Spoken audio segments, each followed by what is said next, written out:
Hadirin keluarga masyarakat Ponorogo yang dirahmati Allah. Alhamdulillah, semoga selawat kita malam hari ini menambah keberkahan di dunia wal akhirah. Amin ya rabbal alamin. Dan kita semua kelak akan mendapat syafaat Nabi Muhammad sallallahu alaihi wasallam.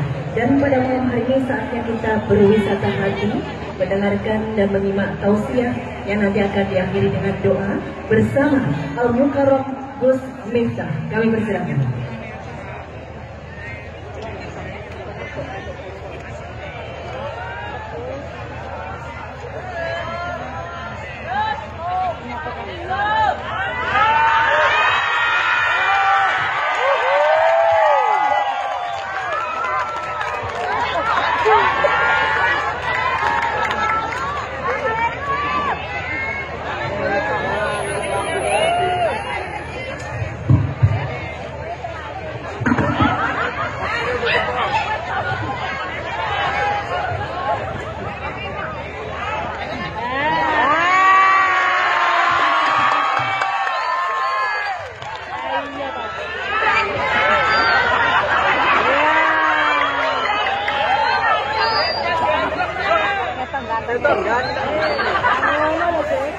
Indah di matamu, senek di mataku.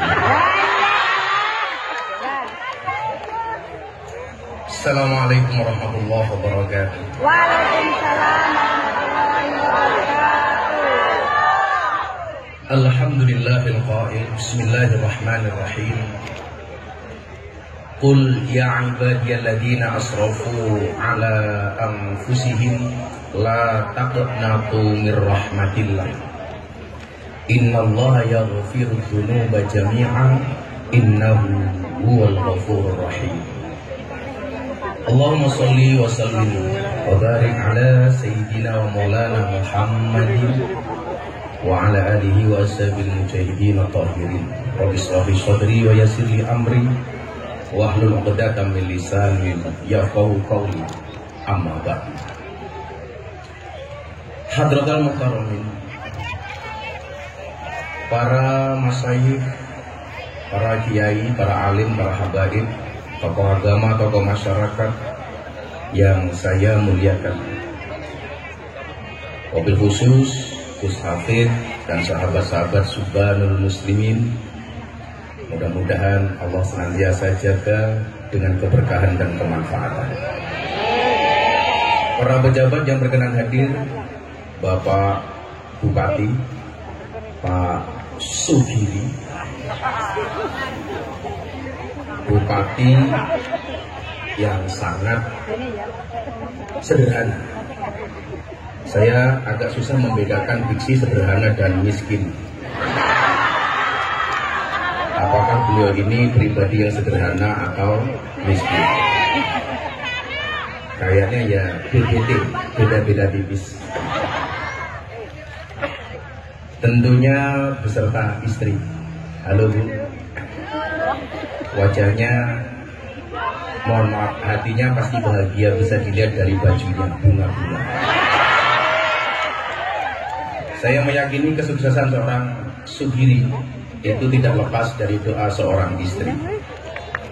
Itu artinya semakin banyak istri, semakin banyak bunga. Tentunya Ibu Wakil Bupati ready malam.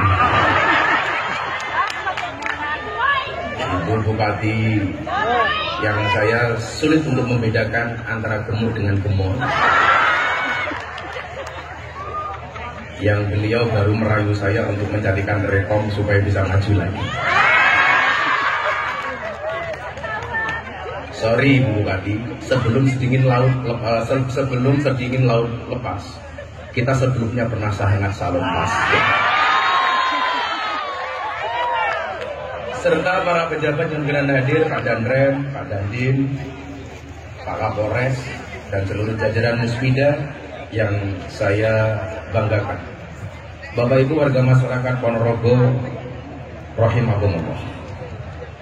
Alhamdulillah, baru tadi malam saya landing dari London. Saya ada ngaji dengan Muslim London sekaligus nonton final champion antara Dortmund dengan Madrid, dan alhamdulillah Madrid menang dengan skor 0-2. Berapa skornya? 0-2. Bukan 2-0, 0-2.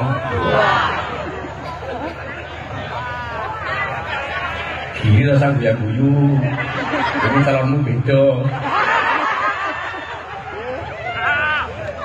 Tapi alhamdulillah malam hari ini saya nggak kenal kata jet lag. Kalau dulu orang bepergian apalagi naik pesawat selama 16 jam. Jakarta, Dubai 8 jam, Dubai, London 8 jam, masih tambah Jakarta, Jogja.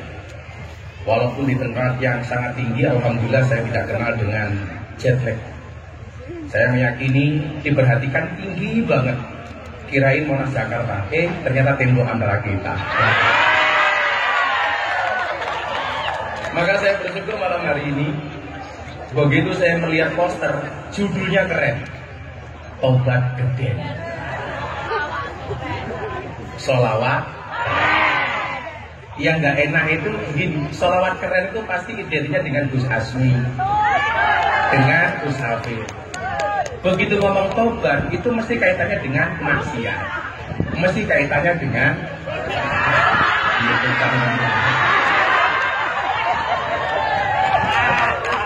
jadi kalau ngomong sholawat keren yang diingat-ingat Gus Asmi, begitu tobat geden yang diingat-ingat. Nah, Bapak Ibu dan kawan-kawan sekalian yang berbahagia, ahli syariat itu menemukan Tuhan dengan ilmunya. Semakin dia mengkaji ilmu, maka dia akan meyakini keakbaran Allah. Makanya orang-orang alim itu, mohon maaf, orang-orang alim itu tipikalnya mungkin dia seneng ngaji, tetapi ibadahnya biasanya pas-pasan. Orang yang alim itu biasanya ibadahnya banyak, mohon maaf, ilmunya banyak, tapi ibadahnya kurang khusyuk. Contohnya siapa? Nabi Sulaiman. Nabi Sulaiman itu nabi yang sangat alim, tetapi ibadahnya kalah khusyuk dengan bapaknya Nabi Daud. Contoh begini, masih ingat cerita Kubro dan Subro, kakak adik. Kubro ini kakaknya, Subro ini adik. Kubro dan Subro ini sama-sama matang, hamil. Kalau bahasa Jawanya apa? Ngandut. Bahasa lebih halusnya apa? Anggarep beni. Kalau anggarep seri, anggarep sari itu men, anggarep beni itu matang. Saya itu kalau ngomong halus, Pak Giri kalah sama saya. Cuman kalau saya ngomong halus, orang Ponorogo malah kaget loh. Miftah cangkemnya kesambet kok. Jadi meteng itu bahasa Jawanya ngandut. Yang lebih halus namanya anggarep beni. Kalau menstruasi itu anggap sari. Menstruasi ya, bukan mendret-mendret. Dua-duanya ini hamil. 9 bulan kemudian melahirkan. Oh, ini ada pemirsa BTV. Jadi Pak Giri alhamdulillah acara malam hari disiarkan oleh BTV dengan acara Jalan Dakwah Gus Miftah. Alhamdulillah ini acara Ahlus Sunnah paling favorit televisi nasional. Jadi lumayan, rai ini Pak Giri tonton secara nasional.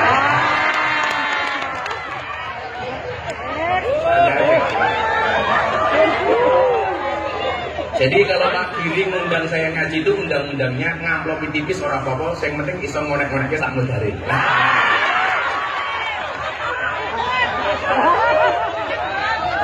Saya ditanya sama orang Ponorogo, terus hebatnya Pak Giri itu apa di Ponorogo? Saya bilang, Pak Giri itu kalau duit nggak punya, orang beli duit yang tapi hebatnya dia sebagai pemimpin Ponorogo apa satu? Modal raih. Pokoknya saben ada acara masyarakat datang teko, wes ora duwe isin pokoknya. Tapi mohon maaf, rakyat sekarang itu seneng dengan tipikal pemimpin sing ra duwe raih. Ono layatan ra diundang, teko. Ono sunatan ra diundang, teko. Ora iso nyumbang bondo minimal nyumbang suara. Soalnya Pak Giri ini kan alhamdulillah senajan orang di duit tapi suaranya apik. Jadi minimal soal nyumbang lagu. Ya toh Pak Giri? Orang itu ganteng. Akhirnya dua orang ini hamil, sama-sama hamil dari pernikahannya. Ingat ya, hamil di dalam pernikahan, bukan di luar nikah. Hati-hati, jangan sampai kalian hamil di luar nikah. Itu namanya kebobolan matamu, kebobolan, bal-balan kebobolan. Kalau bahasa Inggrisnya sama level kumpul. Kalau ada orang kumpul kebo, hati-hati, punya anak namanya budel. Akhirnya dua-duanya ini melahirkan pagi. Kubro yang besar melahirkan, Sugro yang kecil juga melahirkan. Bayi itu kan lahir pasti sama.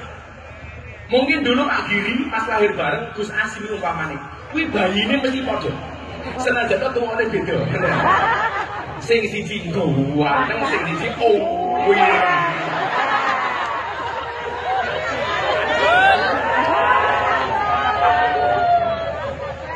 Jadi belajar dari pengalaman Pak Prabowo terpilih jadi presiden itu karena sering didolimi. Nah, makanya kalau Pak Giri pengen jadi bupati lagi maka harus siap-siap didolimi. Kira-kira begitu. Itu kampanye yang paling murah Pak Giri. Just gampang langsung diatur. Cuman saya itu agak terganggu dengan Tegal Sari itu tahun ini nggak ada haul. Alasannya karena mendekati pilkada takut untuk kampanye. Sebenarnya alasan yang tidak logis. Bukan, pengajian akbarnya nggak ada. Alasannya harus ngomong karena kucuk aminnya.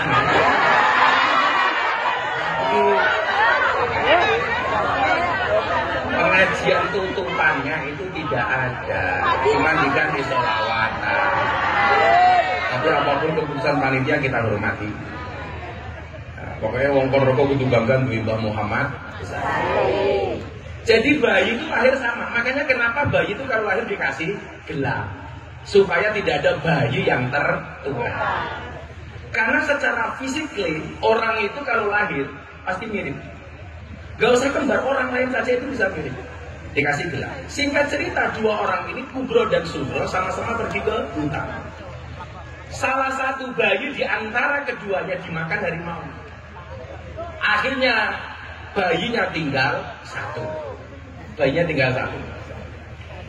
Begitu bayi tinggal satu, muncul konflik. Konfliknya apa? Perebutan bayi. Kubro mengakui bayi itu adalah anaknya. Sugro juga mengakui bahwa bayi itu adalah anaknya. Geger geden. Rebutan. Sugro nggak mau kalah, Kubro nggak mau kalah. Siapa yang gendong bayinya? Sugro. Akhirnya karena nggak ketemu solusi, dibawalah ke pengadilan kerajaan Nabi Daud. Ini orang dua-duanya mengajukan gugatan di pengadilan Nabi Daud alaihissalam. Nabi Daud itu tipikal khusyuk yang tadi saya bilang, bukan alim. Yang alim itu Nabi Sulaiman. Makanya ayatnya bunyinya apa? Fafahamna Sulaiman. Yang paling alim itu Sulaiman. Rebutan ini. Bayiku, bayiku, bayiku, bayiku. Nah coba, ini bayi untuk rebutan. Sekarang mbak-mbak malah banyak yang membuang bayi. Hati-hati cawe dok, Joko Nendo, tenang. Isi kelingan bahasanya Gus Miftah ora. Tahu bulat, cowilik digoreng dadaan regane 500-an. Mosok namu enak model gratisan. Iya. Karena aku jadi ingin. Gak apa-apa lah. Lupakan masalah hari ini. Kenapa? Karena besok masih ada masalah lain. Akhirnya Nabi Daud bertanya, ini anaknya siapa? Kubro jawab, anakku. Ini anaknya siapa? Sugro menjawab, anakku. Ketika kalinya ditanya, kopiku mana? Belum ada. Itu pertanyaan ketiga. Betul, ini bupati.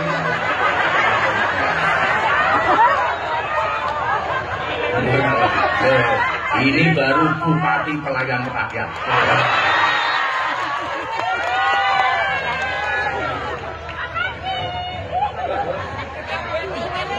kasih Pak Bupati. Jadi cara menutupi tidak bisa nyumbang harta minimal dengan nyumbang tenaga, kira-kira begitu. Karena bayi ini berada di tangannya Kubro, akhirnya Nabi Daud menyatakan apa? Kalau melihat, mohon maaf, karena bayi ini di tangan Sugro, Nabi Daud orang khusyuk itu kan ciri-cirinya gampang Pak. Orang khusyuk itu ciri-cirinya nggak mau banyak konflik. Makanya Pak Bupati sama Bu Wadu, kalau minta doa itu kamu datang kepada kiai khusyuk, jangan kepada kiai alim. Lah ceramah teko kiai alim. Tapi kalau jaluk dongo, golek kiai khusyuk. Karena orang khusyuk itu gak banyak pertimbangan Pak. Orang khusyuk itu gak pernah suudon. Orangnya mau khusnudon. Makanya orang khusyuk itu biasanya gampang diapusi. Iya, karena adanya cuma khusnudon, orang mikir macam-macam. Kalau ibu-ibu ada masalah keluarga, kalau minta doa cari kiai yang khusyuk. Biasanya kiai ini desa, sarungnya ngelinting, ngambunnya kelembah menyang, sandalnya suwalu, minimal lili, gitu kira-kira. Itu orangnya khusyuk. Tapi mohon maaf, dungane mandi. Akhirnya pengadilan Nabi Daud memutuskan bayi ini adalah merupakan anak dari Sugro. Kenapa? Karena yang gendong bayinya itu Sugro. Pengadilan ditutup. Begitu keluar pengadilan ketemu Nabi Sulaiman. Nabi Sulaiman itu anaknya Nabi Daud. Ibu, bapak, sebelum saya lanjutkan, itulah alasan kenapa Nabi Muhammad itu tidak punya anak laki-laki yang hidup. Kenapa? Karena kebiasaannya kalau Nabi itu punya anak laki-laki biasanya menjadi Nabi. Contoh Nabi Ibrahim punya anak Ismail, Ismail menjadi Nabi. Nabi Daud punya anak Sulaiman menjadi Nabi. Nabi Yakub mempunyai nama Yahya menjadi Nabi. Makanya Nabi Muhammad kenapa tidak punya anak laki-laki yang hidup? Karena khawatir sepeninggal Nabi nanti anaknya dianggap Nabi. Padahal Nabiya ba'da. Padahal tidak ada Nabi setelah Nabi Muhammad. Begitu ketemu Sulaiman, ditanya, kalian dari mana? Dari pengadilan.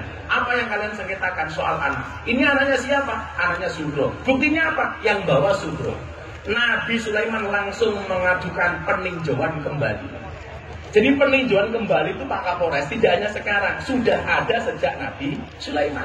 Saya banding, kata Sulaiman, saya nggak percaya kalau bayi ini bayinya si Sugro. Dibawa kembali ke pengadilan Nabi Daud. Nabi Daud, saya banding, saya nggak percaya kalau bayi ini bayinya Sugro. Tapi saya juga nggak yakin kalau bayi ini bayinya Kubro. Akhirnya ditanya sama Nabi Sulaiman, anaknya sopo? Kubro jawab anakku. Anaknya sopo? Sugro jawab anakku. Apa yang terjadi? Karena dua-duanya bersikukuh, Nabi Sulaiman mohon maaf mengambil sebuah pedang. Dia mengatakan kepada dua perempuan ini, karena dua-duanya mengakui ini anaknya, maka izinkan saya membelah bayi ini menjadi dua. Yang separuh saya kasih Kubro, yang separuh saya kasih Sugro. Akhirnya apa? Si Sugro menjawab, saya setuju. Sementara si Kubro menjawab, saya tidak setuju wahai Sulaiman. Daripada bayinya dibelah, wallah, berikan bayi ini kepada si Sugro saja. Akhirnya apa? Nabi Sulaiman memutuskan, yang tadinya Nabi Daud mengatakan ini adalah bayinya Sugro, Nabi Sulaiman mengatakan bayi ini adalah bayinya Kubro. Kenapa? Karena psikologi seorang ibu nggak mungkin merelakan anaknya untuk dibunuh, apalagi dibelah. Sehingga apa? Nabi Daud kemudian mengiyakan apa yang menjadi keputusan Nabi Sulaiman alaihissalam. Nah, ini lho, jadilah jenengan golek pitedah, kuwi takono karo guru sing alim. Tapi lah jenengan golek petunjuk soal sesuk aku menang apa kalah, kuwi takono karo kiai khusyuk. Pak Giri ini saniki seneng ngejak kula, ora kok mergo kula khusyuk, ora kok mergo kula alim, tapi mergo kula iso goleki rekom nganggo Pak Giri. Yang siji iso gratisan.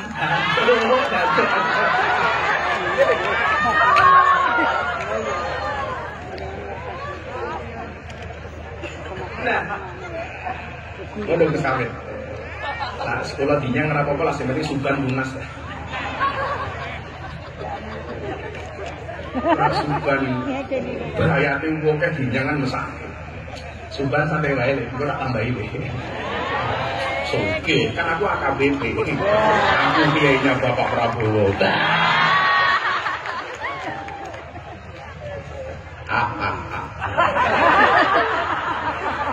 Jadi ahli syariat itu menemukan Tuhan dengan ilmunya. Semakin banyak ilmu, dia akan semakin dekat dengan Tuhannya. Dengan cara mengkaji. Makanya nyuwun sewu, tipikal kayak Gus Bahak kan mesti orang khusyuk. Tapi alim.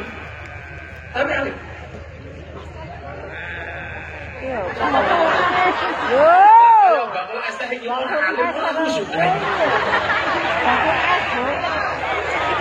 Tapi salah satu mukjizat bakal es iki nyuwun sewu, cangkeme gede.